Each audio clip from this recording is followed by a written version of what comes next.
Welcome to Inside Analog Photo. I'm your host, Scott Shepard. The Inside Analog Photo radio program is all about the traditional photographic process. We talk about all aspects of analog photography, including the hybrid workflow. You can find out more information over at www.insideanalogphoto.com. And of course, Inside Analog Photo is brought to you by Fujifilm, making life more colorful. These guys have the coolest instant photography materials known to mankind. They have, of course, the pack film and 3¼ by 4¼ and 4x5, color and black and white. They have the Instax systems in the wide format, the Instax 210 camera and film, and of course the Instax Mini in the Instax Mini 7 and the Instax Mini 25, both in color film. Beautiful stuff. There's nothing cooler than instant photography. You get a print, because if you don't have a print, you don't have a real photograph. This is great fun stuff. This is great for art. This is great for business. This is cool stuff. You definitely want to check them out over at www.fujifilmusa.com/professional, making life more colorful. Our friends over at Photo Publicist, providing worldwide publicity, strategic promotion, social media marketing, and business development for the photographer, turning photographers into celebrities. You can find out more information over at www.photopublicist.com. Our friends at Richard Photo Lab, for the highest quality work known to mankind anywhere on this planet.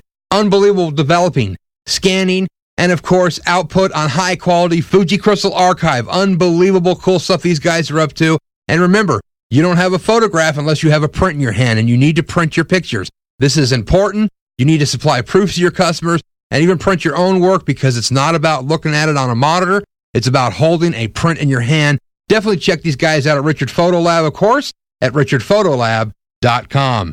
Our friends over at DR5 Chrome Black and White, developing that turns your black and white neg into, that's right, black and white chrome. Unbelievable stuff. www.dr5.com.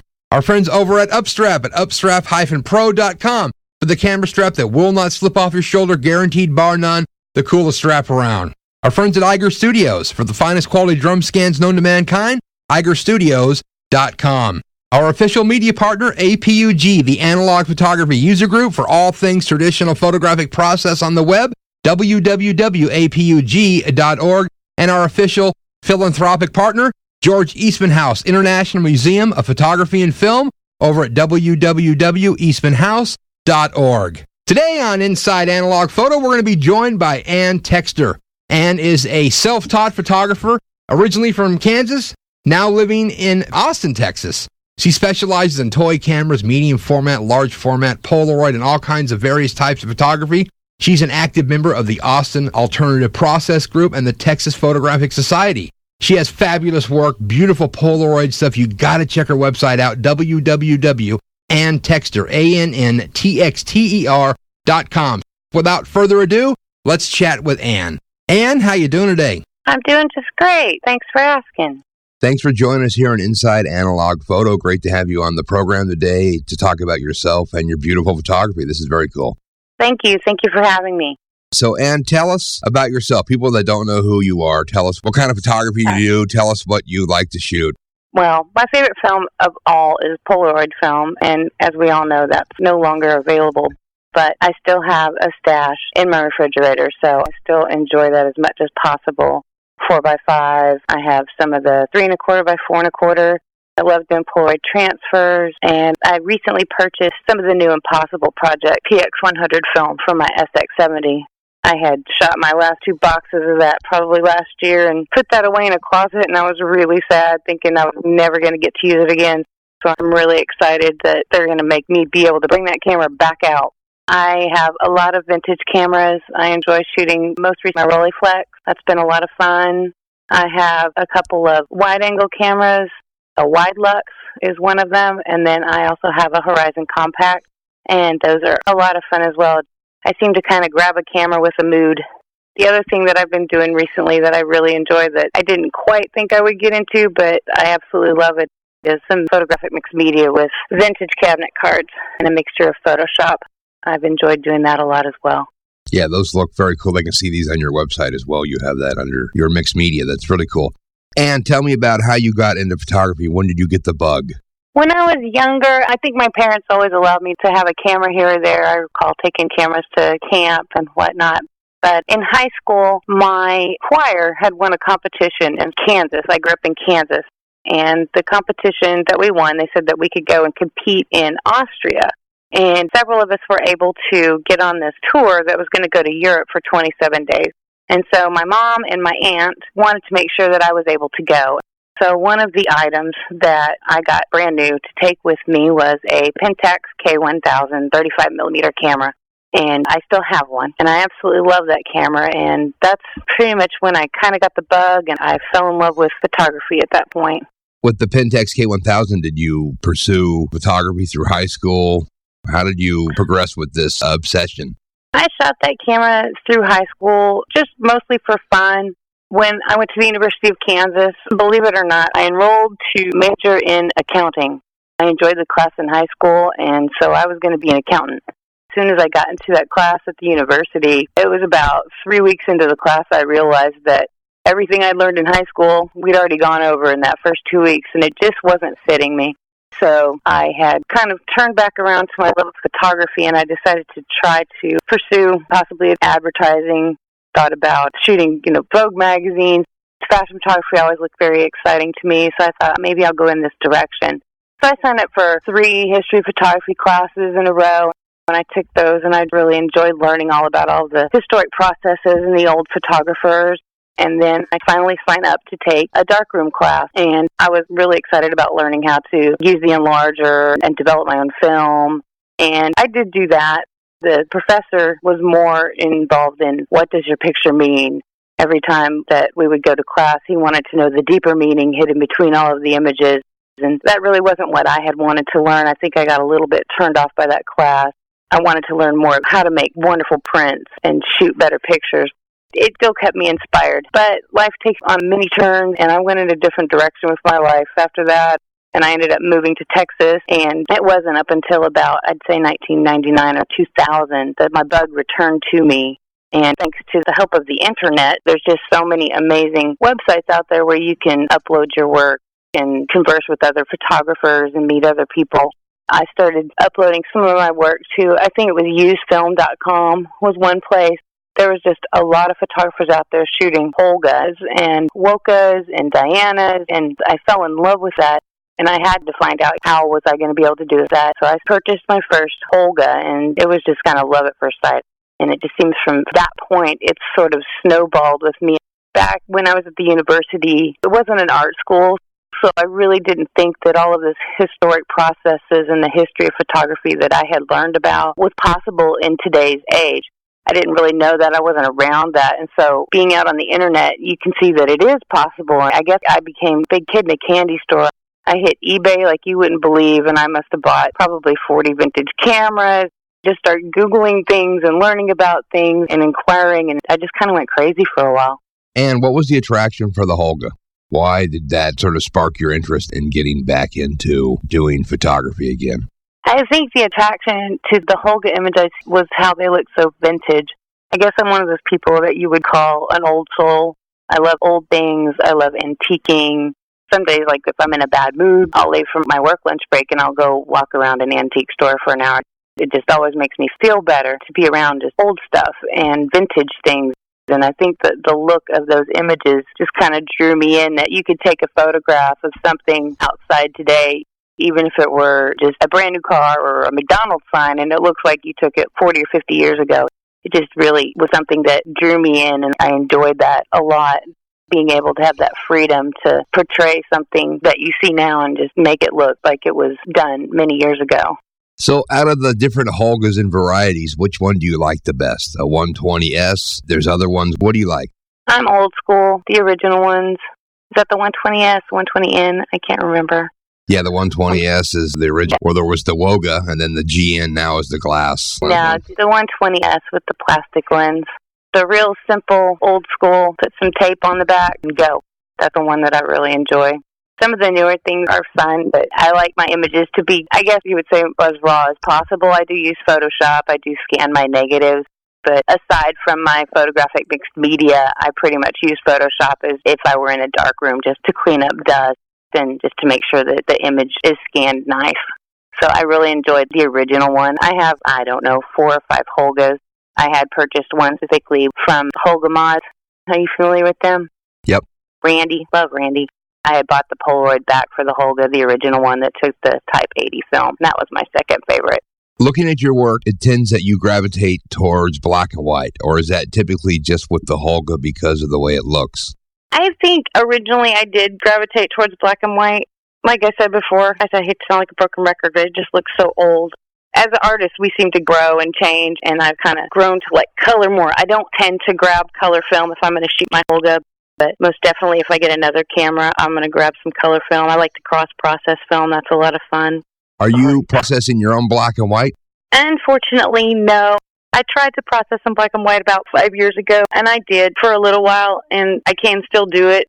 But life gets crazy and in the way, so time constraints, I have it done locally. Just saves me a lot of time. Let's chat about the Polaroid work. The Polaroid work is fabulous. Thank you. What was your original interest in the Polaroid? Was it the Polaroid back you got for the Holga and it moved from there? What sparked this interest in doing this very cool instant photography? I think my original intrigue into the Polaroid was I had seen some of the Polaroid image transfers online, and they just so absolutely amazingly beautiful. I had to try it. I didn't know how I was going to do it, and at first I had told myself that it was probably going to be much too expensive to buy the equipment and buy the film and the paper. And I started looking into it and researching it, and it wasn't that expensive at all thanks to eBay. I've decided that the route that I was going to take was I was going to shoot slides and use a Daylab or a Vivitar processor.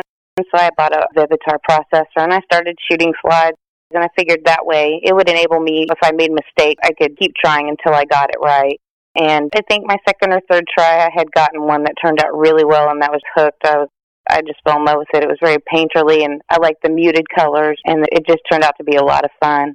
Now, have you played around doing image transfers with the Fuji material? I have not. I had read about the Fuji transfers, and the process was somewhat different than the Polaroid. When you peel apart the film, you have to peel it in the dark, and it's also a dry process, which you can do with the Polaroid, but it was more finicky, and I really enjoyed being able to do the wet process with the Polaroid, so I haven't decided to go that direction yet. I'm kind of a Polaroid purist right now. I guess until all of my film is depleted in my refrigerator, I'll have to take another turn. You can do wet process with a Fuji pack film. Can you? I'll have to do some more research then. It's a little thicker emulsion, dry. Yeah. And like I said, the ability to peel it outside was kind of put me off a little bit. I've done a couple with my Holga back when they made the Type 80 film, and go driving, and I'd take some water with me and my roller and a board and go out in the country and take a couple pictures. You can do it outside in the daylight, or a lot of times I would do them at home in my kitchen with my Vivitar. Just the fact that you don't have that freedom kind of turned me off. But like I said, once the fridge is empty, I'll probably go into mourning for about a week or two, and then I'll have to revisit a few things maybe. So most of the Polaroid work that you like or have been doing has been all 4x5? Yeah, I mean, the Polaroid transfers and then the 4x5. Now, the Polaroid transfers I did were the Type 669 film, which is a 3 1/4 by 4 1/4. Yep. And I've done a couple with the 4x5, but I enjoyed doing the transfers more with the 669 film.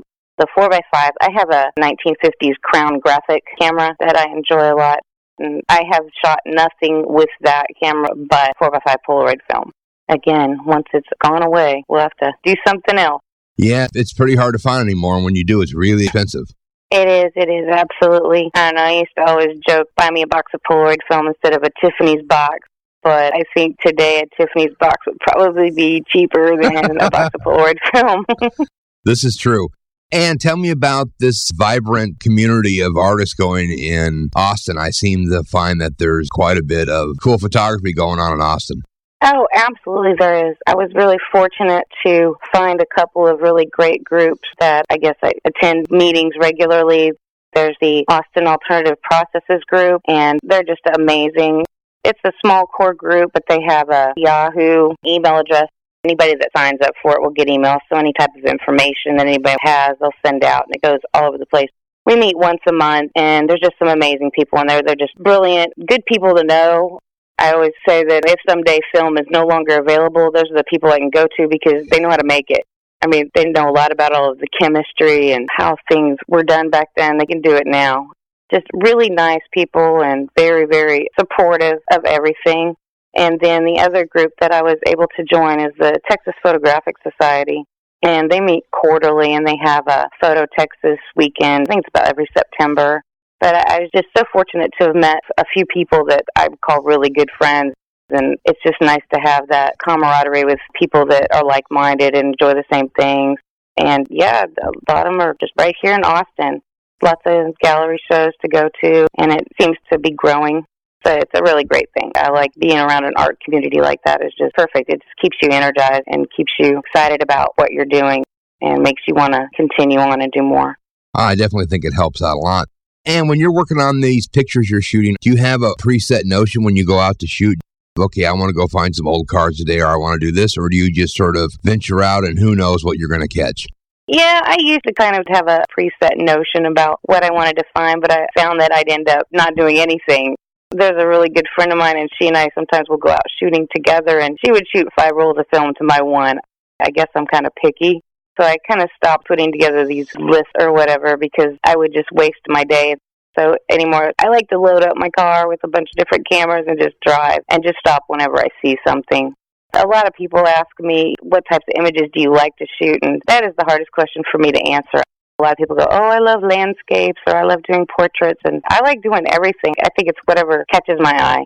When you're putting together these bodies of work for the shows, and you've had stuff published in lots of magazines and in shows, how do you do your submission? Do you try to group things together as a genre, or just whatever you like and that's what you send in? It basically depends upon the theme of the show. If they want 5 images, I try to put 4 that kind of go together. Then I always kind of throw in one extra picture that I really, really love, something kind of out there, because you never know. If it's a particular theme, I like to maybe pull something from a different piece of what I do. Maybe I'll pull in a couple Polaroids or some toy camera shots. There's not really a method to my madness. I just kind of go with my gut. No, I love that about the photography because, like you said, it's sort of all over the board and there's just so much variety of different cool things. Thank you. So out of all the pictures on your website, what's your favorite one? Really good question. I'd have to say there's a Polaroid 55 image that I took of my dad. He's wearing a cowboy hat and it's a little crooked. That was actually the very first Polaroid 55 I ever shot with my Crown Graphic, and the first time I used that Crown Graphic. My dad's awesome. He's been my best model. He'll do anything, and I think he sat there for about 45 minutes with me. No, not yet. I got to get it right. And one time I went home to visit. It was back in Kansas, and I told him I had a couple of ideas to do some images, and I wanted to use him in it, and of course he's fine. So it must have been 104 degrees that day. My parents live outside of a little town, Benton, Kansas, and this gentleman had an antique mall, and he had just vintage cars lined up down the road. I wanted to take Dad up there, but I didn't want to shoot his face. I wanted to shoot his feet, and he had these. Did you ever watch WKRP in Cincinnati? Yep. My dad had what I guess you would call some Herb Tarlick shoes. They were white with the big silver buckles. Yeah. And I don't think Dad's thrown anything out of his closet since 1970. But he put those on, and then he actually found an old pair of plaid polyester pants, and he came out of that. He's like, well, will these do? I was like, absolutely. But back to the story that Dad will do anything. It was 104, so we went up there, and I shot. I think I was using my whole guy, and we got done. And when we were driving back home, he got out of the truck, and it was so hot outside the sole, the glue, it fell off of his shoe. Oh, my. I know. He's a good sport. But back to the original, so that Polaroid 55 is my favorite image of my dad. It meant a lot to me that he would sit that long, and I like that one a lot. It's a great photo. It's very cool. Thank you. So with all these different things that you can do now with hybrid technologies and what's left with the Polaroid, and they're still making plastic toy cameras, different ones all the time, what do you look forward to doing? What do you want to do that you haven't got to do yet? Well, I really enjoyed doing the photographic mixed media, and I want to get a few more images in that portfolio, that set. And probably by the end of this year, I hope to have like 25 or 30 of those. And I would really like to start submitting them to galleries around. I think it'd be a lot of fun to have a solo show of those images. And my dream job would be to run a gallery. I would love to do that and be able to promote people's work. They don't really submit their work. Maybe they don't think they're good enough. And you see so much stuff on the internet all the time. But it's expensive, and especially being in Austin, to get a good space where you're going to be able to have traffic and people come by to stop in it. I can't afford that right now. So I had come up with the idea to maybe try to do a magazine. a photography magazine. I know there's a lot out there, but trying to think of a different twist on it, another niche. And so maybe it'd be a gallery in paper right now for me, which I think would be really exciting to do. And those two things are high on my list right now. Well, the magazine idea is a great thing because with electronic publishing now and the iPad and the web, you can do stuff and even have stuff printed pretty economical on low volume. So I think it brings the opportunity to anybody. Right, it sure does. And so I'm still researching that and looking into it, but it's definitely something that's high upon my list of things to do that I think that I would really enjoy and that would continue to keep me going forward. And tell me about your favorite film. Of course, we know about the Polaroid, but tell me about black and white and color. What do you like to shoot? I don't exactly have a favorite black and white film or color film. I have had so many people over the years give me bags of film. I have a refrigerator full, you name it. There's everything in there. I've got Kodak, I've got Ilford, I've got Fuji. I mean, it's just like with my photography. I enjoy so many different things that I can't single out myself on one thing. I'm a good consumer for everybody. That's cool. Do you find that you take a camera everywhere you go? I try to. I do try to. I usually at least have one camera in my car at all times, no matter what. It may be different per day, but I try to. Because you just never know where you're going to miss that great opportunity. Some days maybe I never pull it out, and then other days I might take a little drive on my lunch break and shoot. Sometimes I feel like if you haven't got to do something that you love for a while, you get kind of edgy, maybe. I might be a little bit cranky, and so I think I need to go tear a couple shutters quick today. It always makes me feel better. Yeah, I think it lets you open up and just cleanses your brain and wash away day-to-day and mundane tasks, and let's go find something cool to shoot. Absolutely. I have a 9-year-old daughter, and Grace will be like, Mommy, you're in a bad mood. You need to go take a picture. So it works. Have you found that since you had your child that your outlook on photography has changed or what you're shooting? Well, Grace is definitely my other number one model next to my dad. And my outlook on photography is still, I think, the same as it was. I'm really an analog addict. I'm not anti-digital at all. Sometimes it does come in handy. But something that I always think about, like I buy all those vintage cabinet cards, and they're so old, but they're just so amazingly beautiful, and they're still preserved today. I mean, some of them are 100 years old, and I like the fact that I can go back home to my parents' house and get a couple of pictures and pick up the negatives. I still have the negatives. I can make prints from pictures that were taken of me when I was younger. So something that I do today is I do make sure that I take a lot of pictures of Grace and stuff with film so that when she's older, she will have those negatives. And as long as you take care of them and store them properly, you'll have them forever. I think I had started collecting the cabinet cards just because I love photography and I love old pictures. And I was fortunate to see a show here in Austin of Maggie Taylor's work. It just absolutely blew me away. It was just amazing work. You don't want to copy someone, but it just really inspired me. And there's got to be something that I can do similar to this. And it's something that I found that I could do maybe when you can't get out or go take a nice drive. It does get really hot in Texas. Sometimes in the summer you just don't feel like it. So having that extra outlet for me was something that really helped keep me going. You'd see somebody's image and they totally photoshopped it and you could tell. And I had to get over, I guess, my purist ways of thinking. And I did. Like the end of a movie, if you've seen a movie where they have a lot of animals in it and they have the credit and it says no animal was harmed in the making of this film. Well, one of these days when I get my mixed media images together, I'd like to do a book of them. And at the end of the book, it will say, in the creating of this art, none of the original images were harmed. I've gone to antique stores and you see some of these crafty people and they've picked up some of those cabinet cards and they've got them for sale, but they've got like wires stuck through them and buttons glued to them and bows and they've colored on them. And it's just like, oh, no. It hurts. It hurts my heart to see that. So I try to rescue as many as I can. Well, you're right. I mean, this stuff's a piece of history, so why destroy it? That is a piece of history, yeah. No, they are fabulous, and I think if people dig around and look for them, you could pick them up pretty economically priced, and they are very unique. Absolutely, they are. And sometimes you get lucky and people don't have them priced too high, and other times they're a little too high. It really depends on what the image is. Sometimes if I'm going to pay a little more, but you can usually find them for $4 or $5 a piece, or sometimes $2. Just depends on where you look and how willing you are to look, because they're usually like all in a big stack. I'll go in if I have time, and you just sit and go through them one at a time. It's a lot of fun. Well, I think that's the biggest thing, right, is looking through them, trying to find something cool. And then when you actually find something that's really cool, it's like the big score. Oh, absolutely. Big score. I also collect tintypes as well. Yeah? Yeah. You haven't tried making any yet? I have tried, but not through the original collodion process. I have done, I guess they call it more the contemporary twin-side liquid emulsion. Yep. And I've done a few of those. I think I started doing those about a couple of years ago. I've done a couple of sets of those, and it's a lot of fun. Again, I had decided, much like I did with the Polaroid, that this is a process where it takes some time, and I wanted to learn the ins and outs of it. I mean, not to be perfect, but not to make a whole lot of mistakes and try to get the most for your money. So I had seen where an artist had shot Scala slides, the black and white slides, which they actually still process at DR5. Thank goodness. Those guys are great. And so you can project the positive to the emulsion on the tin, and you get your reversal developer and your fixer, and you can do it that way. So I did try those, and I do enjoy doing those very much. Now, the DR5 deal, isn't that cool to actually be able to get black and white chrome? It's pretty neat. Oh, yeah, that's a really great. I'm so glad they're still in business, and I hope they stay in business, and I do my best to keep them in business. It's really great to have that option. It just seems like so many of the labs around are going away. So it's great that somebody's that specialized, and they're really quick, too, and reasonably priced. Sound like a commercial for them, but they're great. No, you're a happy customer. That's good. It's good to let other people know that there's a cool service out there, and when you're happy about it, it's cool to tell people. It's better than advertising. Yeah, absolutely. So tell me here, where would we find out more information about your work, what you're doing, your website, where they can see all the cool stuff that you're up to? I have a website, which is www.annTexter.com, ANNTEXTER.com. And I also have my work on Flickr.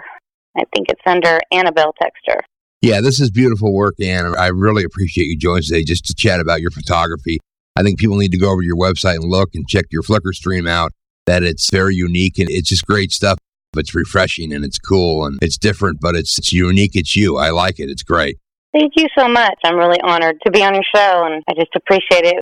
It's my passion, and I really do enjoy being able to share it with people. Yeah, and you can definitely tell you have a passion for it. So, Ann, again, thank you so much. Thank you. Well, there you go. Ann Texter, beautiful photography. She's a great gal. You definitely need to check her website out at www.annTexter.com. Beautiful work. Lots of inspiration. Just a lot of great photography. She's a great person. Definitely check out her portfolio, her website. Great work. The Inside Analog Photo radio program has been brought to you by Fujifilm for their full line of instant cameras and film, and of course, fine quality Fuji Crystal Archive paper over at www.fujifilmusa.com/professional. Our friends at Photo Publicist, worldwide publicity, strategic promotion, social media marketing, and business development over at www.photopublicist.com. Our friends at Richard Photo Lab for the finest quality lab in the country, richardphotolab.com. Our friends over at DR5 for black and white chrome at dr5.com. Upstrap for the finest quality camera strap that will not slide off your shoulder at upstrap-pro.com. Our friends over at Iger Studios at igerstudios.com. And of course, our media partners of the Analog Photography User Group at apug.org, and our official philanthropic partner, George Eastman House over at eastmanhouse.org. I've been your host, Scott Shippert, here on Inside Analog Photo. We'll be back next week with more great analog photography.